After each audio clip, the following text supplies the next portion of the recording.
ఆత్మీయులైన YouTube ప్రేక్షకులకు నమస్కారం. నేను మీ డాక్టర్ రాజేశ్వరిని. ఇవాల్టి కార్యక్రమంలో మనం హెయిర్ గురించి, హెయిర్ కేర్ ఎలా సంరక్షణ చేసుకుంటే జుట్టు ఆరోగ్యంగా, అందంగా ఉంటుంది, ఒత్తుగా పెరుగుతుంది అనేది ఒకసారి చూద్దాం. ముఖ్యంగా ఏంటంటే అందరికీ కూడా జుట్టు అంటే చాలా ఇష్టం. ఎంత చిన్న పిల్లల దగ్గర నుంచి అయినా, ఎంత పెద్దవాళ్ళైనా సరే అమ్మో నా జుట్టు, అమ్మో నా జుట్టు అంటారు. ముఖం గురించి కూడా పట్టించుకోరేమో కానీ జుట్టు గురించి మాత్రం ప్రతి ఒక్కళ్ళు చాలా ఆసక్తిగా ఉంటారు, చాలా ఆందోళనగా కూడా ఉంటారు. ఎందుకంటే ఎవరికి కూడా ఎక్స్పెక్టేషన్స్ తగ్గట్టుగా జుట్టు అనేది ఉండదు. ఎక్కడో నూటికో కోటికో ఒకళ్ళకి ఉంటుంది. సో అందుచేత ఈ నేపథ్యంలో మనకు అసలు ఈ జుట్టు ఊడిపోవడం అనేది ఎందుకు ఇంత పెద్ద ఆందోళనగా అనిపిస్తుంది, ఎందుకు ఇలా జరుగుతుంది అనేది కూడా ఒకసారి తెలుసుకుందాం. ముఖ్యంగా ఏంటంటే జుట్టు ఊడిపోవడానికి ముఖ్యం ఏంటంటే ఆరోగ్య సమస్యల్లోకి వస్తే రక్తహీనత, రక్తం సరిపడా లేకపోవడం అనేది ముఖ్యమైనటువంటి కారణం. తర్వాత ఏంటంటే యూత్కి ఎక్కువగా చదువుకుంటూ ఉండడం కానీ, లేకపోతే నైట్ డ్యూటీస్ షిఫ్ట్స్ బాగా పడుతూ ఉంటాయి కదా సాఫ్ట్వేర్ వాళ్ళకి, అలాగా దానివల్ల కూడా నిద్రలేమి వల్ల కూడా జుట్టు ఊడిపోతుంటుంది. అలాగే ఆహారంలో కాల్షియం కానీ, ఇంకా మెగ్నీషియం అని, ఫాస్ఫరస్ అని, ఇంకా మినరల్స్ కూడా మన జుట్టు సంరక్షణకి చాలా అవసరం. ఇవి కూడా లోపించడం అనేది ఈ రోజుల్లో ఎక్కువగా ఆహారంలో న్యూట్రిషియస్ ఫుడ్ తినడం అనేది తగ్గిపోయింది. టేస్ట్ కోసం తినడం అనేది ఎక్కువైపోయింది కాబట్టి అది కూడా ఒక ముఖ్యమైనటువంటి కారణం. అలాగే స్త్రీలలో ప్రెగ్నెన్సీ టైంలో కొంత ఐరన్ డెఫిషియన్సీ అనేది ఉంటుంది. అలాగే పోస్ట్ నెటల్స్ డెలివరీ అయిన వాళ్ళకు కూడా, చంటి బిడ్డకు కూడా పాలు అవన్నీ ఇవ్వడం వల్ల కాల్షియం డెఫిషియన్సీ ఇవన్నీ కూడా పోస్ట్ నెటల్స్లో చూస్తూ ఉంటాం.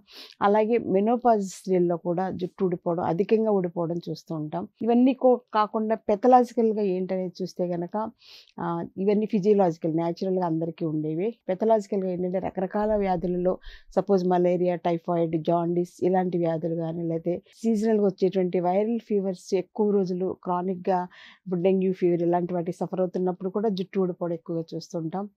ఇంకా మిగిలినటువంటి వైరల్ డిజార్డర్స్ చూస్తున్నాం కదా, రకరకాలవి చికెన్ గున్యా అని, హెపటైటిస్ అని, జాండీస్ అని, వీటి వలన కూడా సీజనల్గా ఆ ఫీవర్స్ అటాక్స్ వలన, మాల్ న్యూట్రిషన్ వలన కానీ, ఆ స్ట్రెస్ వలన కానీ జుట్టు ఊడిపోవడం అనేది మోస్ట్ కామన్గా చూస్తూ ఉంటాం. ఒక్కసారి జుట్టు ఊడిపోతే తిరిగి మొలకెత్తకపోవడం అనేది పెద్ద దురదృష్టకరమైనటువంటి విషయం. అందుకే అందరికీ జుట్టు అనేది పెద్ద వాల్యుబుల్ ఇదిగా తయారైంది అనమాట. అలాగే ఇంకా మిగిలినటువంటి వ్యాధులు సీజనల్గా వచ్చేటువంటి జాండీస్, వీటన్నిటి గురించి మనం మాట్లాడుకున్నాం కదా. ఇంకా మిగిలినటువంటివి ఏదైనా ఎనీమియా ప్రాబ్లమ్స్ ఎక్కువగా ఉన్నా కూడా జుట్టు ఎక్కువ ఊడిపోవచ్చు. అలాగే కిడ్నీ ప్రాబ్లమ్స్ ఎక్కువ ఉన్నా ఊడిపోవచ్చు. లివర్ డిజార్డర్స్, స్ప్లీన్ డిజార్డర్స్ ఉన్నా కూడా జుట్టు ఊడిపోద్ది. ఈవెన్ గ్యాస్ట్రిక్ సమస్య వల్ల కూడా జుట్టు ఎక్కువ ఊడిపోతుంది. ఎందుకంటే తిన్న ఆహారం సరిగ్గా వంట పట్టదు గ్యాస్ట్రిక్ ప్రాబ్లం ఉన్న వాళ్ళకి. సో అలాంటి వాళ్ళకి కూడా జుట్టు ఊడిపోవడం అనేది మోస్ట్ కామన్గా ఉంటుంది. ఇంకా ఏంటంటే ముఖ్యంగా చెప్పదలుచుకుంది ఈ నేపథ్యంలో హార్ట్ డిసీజెస్ ఉన్నా కూడా జుట్టు ఎక్కువగా ఊడిపోవడం చూస్తుంటాం. హైపర్ టెన్షన్ వల్ల కూడా, స్ట్రెస్ ఎక్కువ ఫీల్ అవడం వల్ల దాని వల్ల కూడా జుట్టు ఎక్కువ ఊడిపోతుంది. ఇంకా ముఖ్యమైనటువంటి విషయం ఏంటంటే ఆటో ఇమ్యూన్ డిజార్డర్స్, ముఖ్యంగా జోగ్రెన్స్ సిండ్రోమ్ అని, ఇలాంటి ఆటో ఇమ్యూన్ డిజార్డర్స్ ఉన్నప్పుడు ఎక్కువగా జుట్టు ఊడిపోవడం చూస్తున్నాం. ఈ రోజుల్లో ఒకప్పుడు 50 ఏళ్ల క్రితం అమెరికాలోను, లండన్లోను ఉండేటువంటి ఆటో ఇమ్యూన్ డిజార్డర్స్ మన ఇండియాలో చాప కింద నీరులాగా బాగా వచ్చేసినాయి. అది యూత్లో 30 ఏళ్ల పిల్లలకి, 20 ఏళ్ల పిల్లలకు కూడా మనకు తెలియకుండా ఆటో ఇమ్యూన్ డిజార్డర్స్కి గురి అవుతున్నారు. కాబట్టి వాళ్ళకు కూడా జుట్టు ఊడిపోవడం ఎక్కువగా ఉంటుంది. ముఖ్యంగా జోగ్రెన్ సిండ్రోమ్ వాళ్ళకైతే నడుస్తూ ఉంటే అలా దారి పొడుగుతూ వెంట్రుకలు రాలిపోతున్నాయి అన్నట్టుగా రాలిపోతూ ఉంటాయి. ఇల్లంతా వెంట్రుకల మయమైపోతుంది. రోజుకి అసలు ఎంత వెంట్రుకలు అంటే చెప్పలేము, కుచ్చులు కుచ్చులు జుట్టు ఊడిపోవడం అనేది చూస్తూ ఉంటాం. ఇంకా ముఖ్యమైనటువంటి విషయం ఏంటంటే క్యాన్సర్ బారిన పడిన వాళ్ళకు కూడా, క్యాన్సర్ వ్యాధికి గురైన వాళ్ళకి జుట్టు ఎక్కువ ఊడిపోతుంది. క్యాన్సర్ చికిత్సలైనటువంటి కీమోథెరపీ, రేడియేషన్ ట్రీట్మెంట్ తీసుకుంటున్నప్పుడు ఒళ్ళంతా కూడా వేడితోటి పెనంలాగా కాలిపోతుంటుంది. కాబట్టి ఆ వేడికి జుట్టు అంతా రాలిపోవడం అనేది ముఖ్యమైనటువంటి సిమ్టమ్ అనమాట. సో ఆ జుట్టు అంతా ఊడిపోయి బోడిగుండులాగా అయిపోయిన వాళ్ళు చాలామంది మనకు కనిపిస్తుంటారు. చాలామంది తర్వాత కొంతమందికి బాగానే వస్తుంది, కానీ ఒకసారి ఊడిపోతే రాకపోవడానికి కూడా ఎక్కువ అవకాశం ఉంది. కాబట్టి క్యాన్సర్ వలన కూడా జుట్టు ఎక్కువ ఊడిపోతుంటుంది. సో ఇవన్నీ కూడా జుట్టు ఊడిపోవడానికి కారణాలు అనుకున్నాం. సో ఆహారంలో ఎలాంటి కేర్ తీసుకోవాలనేది చూసుకుంటే కనుక, ఆహారంలో ఐరన్ బాగుండేలాగా, కాల్షియం బాగుండేలాగా, మిగిలినటువంటి మినరల్స్ కూడా బాగుండేలాగా చూసుకోవాలి. ఇవన్నీ ఉండేటువంటి సమతుల ఆహారం ఏంటి అంటే పాలు, ఆవు పాలు బెస్ట్ అనమాట. ఆవు పాలు రోజు తీసుకుంటూ ఉంటే జుట్టు సమస్య కొంతవరకు మనం అవాయిడ్ చేయొచ్చు. అలాగే మన ఇంట్లో పండించుకోగలిగినటువంటి ఆకుకూరలు అంటే తోటకూర గానీ, పాలకూర గానీ, ఇలాంటి ఆకుకూరలు, గోంగూర ఇవన్నీ కూడా మన ఇంట్లో పండించుకోగలిగితే 100% జుట్టు వెంటనే బాగా పెరుగుదల అనేది స్టార్ట్ అవుతుంది. బయటవైనా కొంచెం చూసుకొని తీసుకోవాలి. లేదా ఉప్పులో కడుక్కొని వాటిలో ఉండేటువంటి కెమికల్స్ అన్నీ పోయేలాగా చూసుకొని ఆహారంలో ఆకుకూరలు తీసుకోవాలి.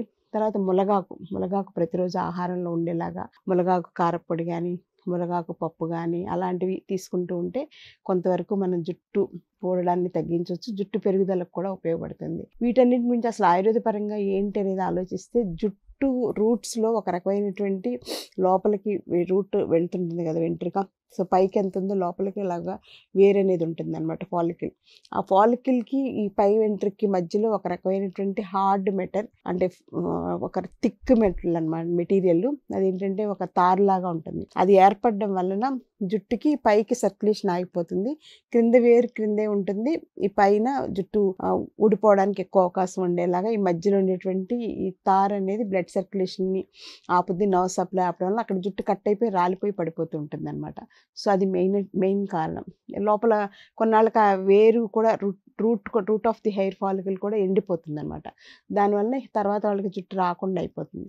సో, మనం ఏంటంటే ఆయుర్వేదిక్ లైన్స్‌లో దీనికి ఎలా చేసుకుంటాం అంటే మళ్ళీ ఆ రూట్స్‌ని ప్రేరేపించేలాగా స్టిమ్యులేట్ చేసి వాటికి బ్లడ్ సప్లై పెంచి ఆ మధ్యలో ఉండేటువంటి తార్ని బయటకి వచ్చేసేలాగా ఆయుర్వేదిక్ ఆయిల్స్ కానీ, ఆయుర్వేదిక్ కేర్ కానీ, ఆయుర్వేదిక్ హెయిర్ ఫాల్ ట్రీట్మెంట్ కానీ అద్భుతంగా పనిచేస్తుంది అనడంలో అసలు డౌట్ లేదు. సో, న్యాచురల్‌గా వెంట్రుక క్రింద ఉండేటువంటి రూట్స్‌ని స్టిమ్యులేట్ చేసేలాగా మన ట్రీట్మెంట్స్ కానీ, మన ఆయిల్స్ కానీ అద్భుతంగా పనిచేస్తాయి. దానికి ఇలా మనం ఆయిల్స్ ఎంత చిక్కగా ఎలా ఉందో చూడండి ఒకసారి. ఆయిల్ రెడ్ కలర్‌లో ఇలా ఉంది. సో, ఇందులో ఏంటంటే మెయిన్‌గా ఉసిరికాయలు, మందార పువ్వులు, తర్వాత ఇంకా చాలా రకాలైనటువంటి ఆయుర్వేదిక్ జటామాంసి ఇలాంటివన్నీ వేసి తయారు చేసినటువంటి కాన్సంట్రేటెడ్ ఆయిల్ అనమాట. జస్ట్ ఈ ఆయిల్ ఒక 2, 3 డ్రాప్స్ తీసుకుని జుట్టు వెంట్రుకలకి రూట్స్‌కి ఇలాగ మనం టచ్ చేస్తూ కొంచెం స్టిమ్యులేట్ చేస్తూ ఉంటే ఇలా మసాజ్ చేసుకుంటూ ఉంటే ఈ ఆయిల్ లోపలికి అబ్జార్బ్ అయ్యి అక్కడ ఉన్నటువంటి ఆ తార్ లాంటి బ్లాక్ హార్డ్ మెటీరియల్‌ని కొంతవరకు కరిగించడానికి ఉపయోగపడుతుంది. సో, ఈ ఆయుర్వేదిక్ ఆయిల్స్‌ని ఇలా ఉపయోగించుకోవడం అనేది మనకు పాత రోజుల్లో ఇంట్లో అందరికీ నువ్వుల నూనె, కొబ్బరి నూనెలో మందార పువ్వులని ఇంకా రకరకాలవన్నీ వేసి అమ్మాళ్ళు తయారు చేస్తూ ఉండేవాళ్ళు. గోరింటాకు, ఉసిరికాయలు ఇవన్నీ వేసి తయారు చేస్తుండేవాళ్ళు. సేమ్ అలానే ఇందులో ఇంకొంచెం ఆయుర్వేదిక్ హెర్బ్స్ కూడా వేసి తయారు చేసినటువంటి ఆయిల్. అందుకని ఇంత కాన్సంట్రేటెడ్‌గా ఇంత బావుంది. సో, ఇలాంటి ఆయిల్‌ని అప్లై చేసుకోవడం వల్ల ఈ మధ్యలో వెంట్రుక రూట్‌కి మధ్యలో ఉండేటువంటి రూట్స్ ఆ బ్లాక్ పార్టికల్ కరగడానికి ఉపయోగపడుతుందన్నమాట. కరగడం వలన మళ్ళీ లోపల నుంచి బ్లడ్ సప్లై, నర్వ్ సప్లై పెరగడం వల్ల జుట్టు యాజ్ యూజువల్‌గా మళ్ళీ పెరగడానికి అవకాశం ఉంటుంది. అలాగే తలస్నానానికి కూడా మనం అప్పట్లో కుంకుడుకాయలు, షీకాయలు అవే వాడేవాళ్ళం. షాంపూలు వాడకుండా.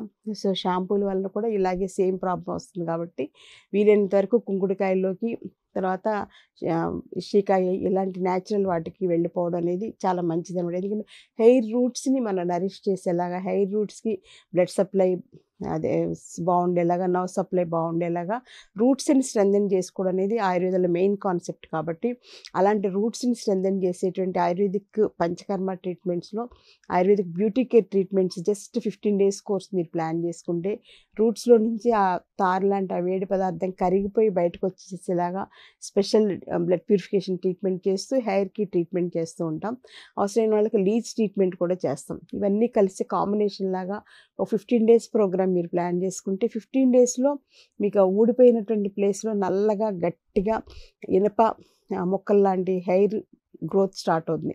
మనం పైన ఇలా వెంట్రుకల పైన ఇలా చేయి పెడితే గుచ్చుకుంటుందనమాట. అంత స్ట్రాంగ్‌గా హెయిర్ అనేది వస్తది.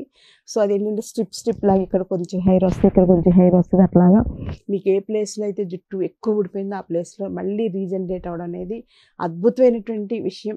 ఆయుర్వేద ఆయిల్స్ కానీ, ఆయుర్వేదిక్ పంచకర్మ ట్రీట్మెంట్స్‌లో Ayurveda beauty care, hair fall treatments వీటి వలన డెఫినిట్‌గా మంచి రిజల్ట్స్ వస్తాయి కాబట్టి జుట్టు ఊడిపోయిందని